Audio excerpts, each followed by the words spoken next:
মেলা দিন পর বাইক নিয়ে বের হলাম। রহমত, ওই দিকটা দেখ, মন জুড়িয়ে যায়, প্রকৃতি কত সুন্দর। চাচা, সকালে নরম আলোতে মৃদু বাতাস গায়ে লাগছে, কি যে দারুণ লাগছে চাচা। চল রে, কাশেমের দোকানে গিয়া চা খেয়ে আসি।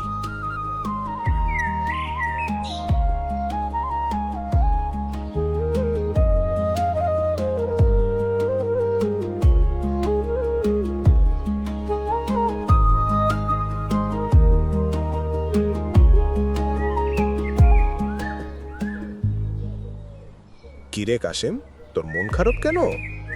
আর বললেন না চাচা, কাল রাতে দোকানে চুরি হয়েছে। ৬,০০০ টাকা জমাইছিলাম দোকানে মাল তোলার লেগা। কোন হারামজাদার নজর পড়ছে কি জানি, সকালে আইসা দেখি দোকানের পিছনের বেড়া ভাঙা আর আমার জমানো ৬,০০০ টাকা গায়েব। শহরের মতো এখন গ্রামেও শান্তি নাই রে বাপ। আগে দিনে দুপুরে ঘরে তালা দিতাম না, এখন রাতেও ঠিকমতো ঘুমাতে পারি না। কি আর কমো চাচা, শুনছি এই কয়দিনই নাকি ৩-৪টা চুরি হয়েছে। অভাবের তাড়নায় মানুষ আর মানুষ নাই। একদম ঠিক কথা, কাজ কাম নাই, মানুষগুলা বেকার বইসা আছে। পেট মানলে তো আর মান সম্মান থাকে না। শহর আর গ্রাম এখন একই সমান চাচা। আগে ভাবতাম শহরেই সব ঝামেলা, এখন দেখি গ্রামও আর শান্তিতে নাই। বড় কষ্ট লাগে রে রহমত। এই মাটি, এই মানুষ, এই পরিবেশে একসময় শান্তি ছিল, ভালোবাসা ছিল, এখন শুধু সন্দেহ আর ভয়। এইটাই তো আসল কথা। আগে একে অপরের দুঃখে পাশে দাঁড়াতাম, এখন একে অপরের দিকে শুধু সন্দেহর চোখে তাকাই। জানিস, মাঝে মাঝে মনে হয় সেই সব দিন আবার ফিরে আসুক, যেখানে আমাদের মনগুলো এত ছোট ছিল না আর সম্পর্কগুলো এতটা ঠুনকো ছিল না। সে শুধু স্বপ্নই চাচা, সে শুধু স্বপ্নই।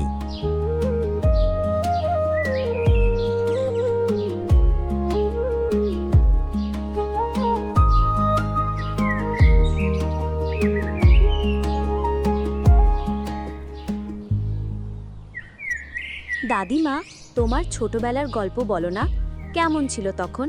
আমার খুব শুনতে ইচ্ছে করে। আহারে আমার দিদি ভাই, আমাদের সময়টা ছিল অন্যরকম। তোদের এখনকার মতো মোবাইল, টিভি এসব কিছুই ছিল না।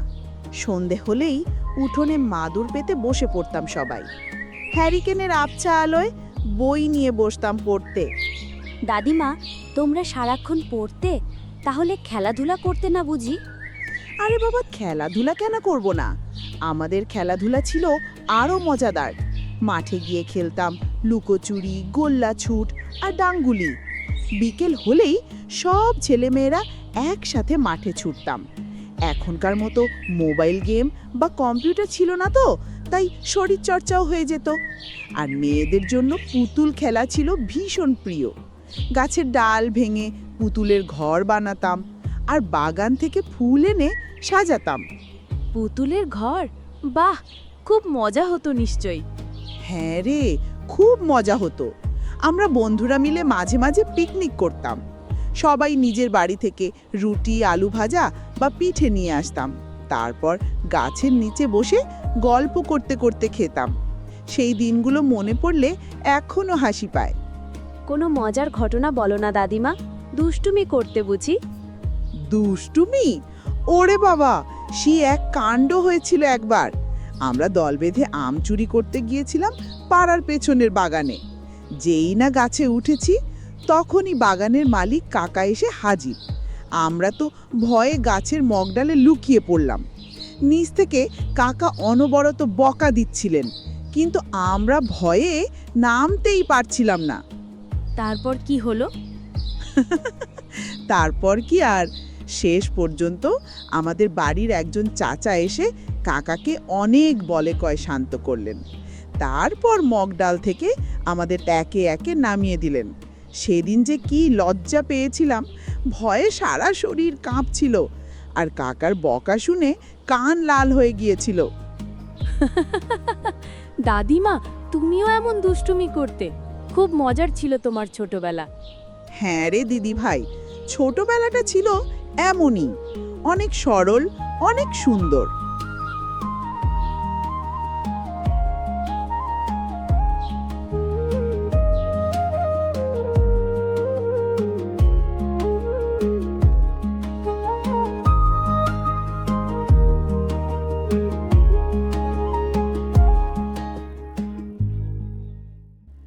আহা কি সুন্দর বাতাস লাগছে রে, মনে হচ্ছে সব টেনশন উড়ে গেল।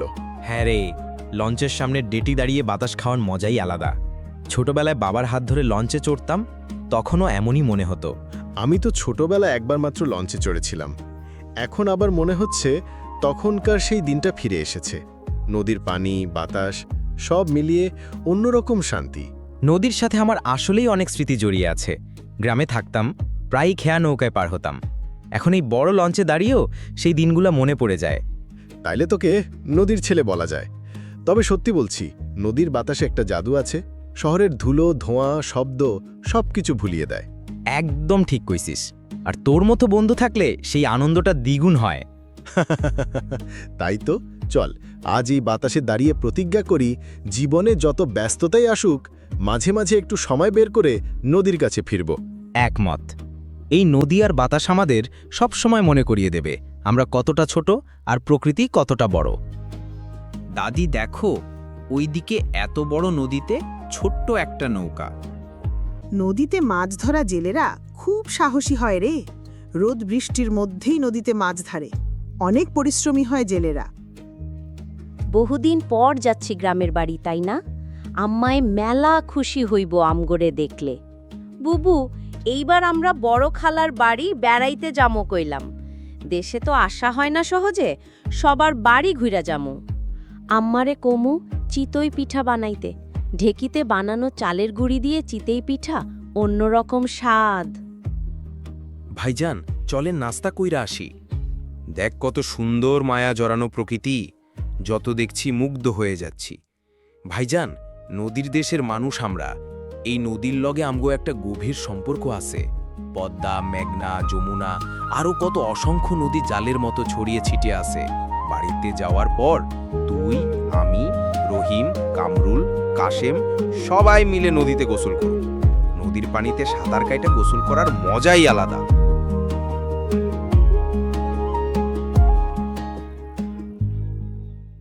গফুর, একটা বিষয় খেয়াল করেছিস? আমগো গ্রামের কিন্তু মেলা পরিবর্তন চোখে পড়ল। হারে, রাস্তাঘাটের অবস্থা আগের থেকে অনেক ভালো হয়েছে। পাকা রাস্তা হয়েছে অনেক জায়গায়, যাতায়াত অনেক সুবিধাজনক হয়েছে। এটা তো খুব ভালো খবর। আগে তো বর্ষাকালে কাদা আর ধুলোর জন্য হাঁটা চলাই মুশকিল ছিল। একদম ঠিক বলেছিস। তবে এখনো কিছু কাঁচা রাস্তা আছে, সেগুলোর দিকেও নজর দেওয়া উচিত। হ্যাঁ, ঠিকই বলেছিস। আর গ্রামের অন্যান্য উন্নতি কেমন দেখেছিস? যেমন ধর বিদ্যুৎ বা জলের ব্যবস্থা। বিদ্যুৎ তো প্রায় সব বাড়িতেই পৌঁছে গেছে। লোডশেডিংও আগের থেকে অনেক কমেছে। জলের ব্যবস্থাও ভালো, তবে টিউবওয়েলগুলো মাঝে মাঝে খারাপ হয়ে যায়, সেদিকে একটু নজর দিলে আরও ভালো হয়। এটা তো খুব ইতিবাচক পরিবর্তন। গ্রামের মানুষের জীবনযাত্রার মানও নিশ্চয়ই বেড়েছে। হ্যাঁ, অনেকটাই বেড়েছে। তবে কিছু সমস্যা তো এখনও আছে। যেমন ধর, গ্রামের বেশিরভাগ মানুষ এখনও কৃষির ওপর নির্ভরশীল। যদি কিছু ছোটখাটো শিল্প গড়ে ওঠে, তাহলে কর্মসংস্থানের সুযোগ তৈরি হবে। একদম ঠিক বলেছিস। কর্মসংস্থান খুব জরুরি। আর গ্রামের ভালো দিকগুলো কি কি মনে হয়েছে তোর? গ্রামের শান্ত পরিবেশ, নির্মল বাতাস আর মানুষের সহজ সরল জীবনযাপন আমার খুব ভালো লাগে। শহরের কোলাহল থেকে দূরে এসে খুব শান্তি পাই। এইটা আমিও অনুভব করি। গ্রামের মানুষের মধ্যে যে এক একতা আর সহযোগিতা আছে, তা শহরে খুব কম দেখা যায়। একদম। আর গ্রামের টাটকা শাকসবজি, ফলমূলের স্বাদই আলাদা। শহরের ভেজাল খাবারের ভিড়ে এগুলো সত্যিই আশীর্বাদ। ঠিক বলেছিস। গ্রামের এই দিকগুলো সত্যিই অসাধারণ। তবে কিছু মন্দ দিকও তো নিশ্চয়ই আছে। হ্যাঁ, কিছু সমস্যা তো আছেই। যেমন ধর, ভালো হাসপাতালের অভাব, ছোটখাটো রোগের জন্য শহরে যেতে হয়। আর শিক্ষার মানও আরও উন্নত করা দরকার। এটা খুব গুরুত্বপূর্ণ বিষয়। স্বাস্থ্য আর শিক্ষা, এই দুটো দিকে আরও উন্নতি হলে গ্রামের মানুষের জীবন আরও উন্নত হবে। একদম। আর কিছু কুসংস্কার এখনও গ্রামে প্রচলিত আছে, সেগুলো দূর করাও খুব জরুরি। হ্যাঁ, সচেতনতা বৃদ্ধি খুব জরুরি। সরকার আর স্থানীয় প্রশাসনের উচিত এই বিষয়গুলোতে আরও বেশি করে নজর দেওয়া। আমার মনে হয় গ্রামের উন্নতি হচ্ছে ঠিকই, তবে আরও অনেক কিছু করার আছে। আমিও তাই মনে করি। তবে আমরা আশা রাখতে পারি যে ভবিষ্যতে গ্রামের সার্বিক উন্নতি হবে। অবশ্যই। এই দেখ, আমরা কথা বলতে বলতে বাড়ির সামনেই চলে এলাম।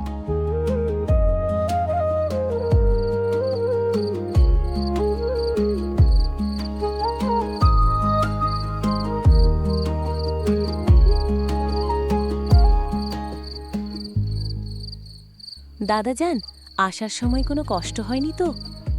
আর বলিস না দাদু ভাই, নদীতে যেই দমকা হাওয়া ছিল, আমরা তো রীতিমতো ভয় পেয়ে গেছিলাম। এক ঢেউ এসে লঞ্চের 2 তালা অবধি উঠে যায়। মনে হচ্ছিল এই বুঝি তলিয়ে গেলাম পানের নিচে।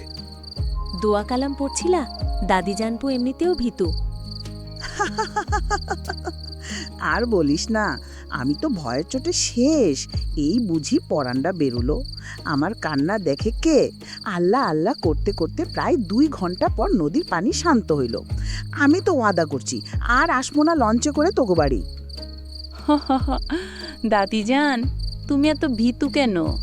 ওই সময় আমি থাকলে ভয় না পাইয়া উপভোগ করতাম সময়টা। হ্যাঁ, দেখা যাবেনি আপনি কেমন সাহসী।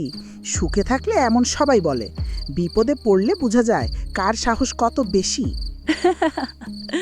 দাদা যান, কোন দুঃখে যে তোমারে বিয়ে করলো। আচ্ছা দাদি, তোমাদের ভিডিওতে সুন্দর সুন্দর ব্যাকগ্রাউন্ড ইমেজ ব্যবহার করো কোন থাইকা? গুগলে যায়া সার্চ করবি cartoonbackground.com, তাইলে আমগো মতে ইমেজ পাওয়া যাবে। হাই কোয়ালিটি এবং কপিরাইট ফ্রি। আচ্ছা দাদি, চলো খেয়ে নিবা, মেলা রাত হইছে। রাতে শুয়ে শুয়ে তোমার মুখে রূপকথার গল্প শুনবো।